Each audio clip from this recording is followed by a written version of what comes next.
আজ 25শে বৈশাখ, রবীন্দ্রনাথের জন্মদিন, কবিগুরু রবীন্দ্রনাথ।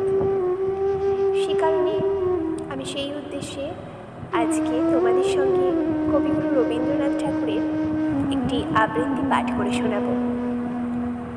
হারিয়ে যাওয়া কবি রবীন্দ্রনাথ ঠাকুরের লেখা একটি অসাধারণ মনোমুগ্ধকর কবিতা।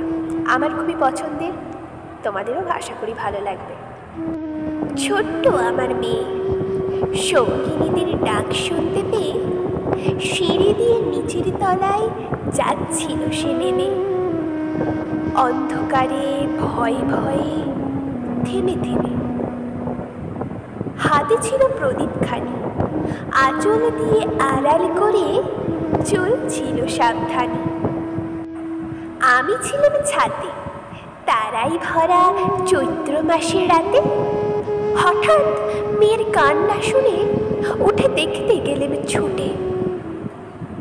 সিঁড়ির মধ্যে যেতে যেতে প্রদীপটা তার নিভে গেছে বাতাসেতে। শুধাই তারে, কি হয়েছে বামি?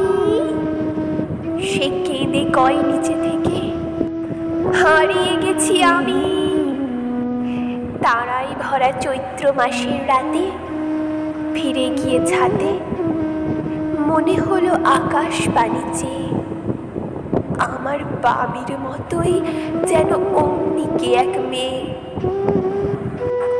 নিভত যদি আলো, যদি হঠাৎ যেত থামি, আকাশ ভরে উঠত কেঁদে, হারিয়ে গেছি আমি।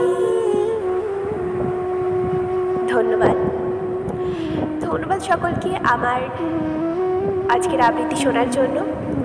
আমি আশা করছি, চেষ্টা করব তোমাদের সঙ্গে এই চ্যানেলে পরপর প্রতিদিন সুন্দর সুন্দর আবৃত্তি পাঠ করে তোমাদেরকে শোনানোর জন্য। ভালো লাগলে অবশ্যই সাবস্ক্রাইব করে রেখো।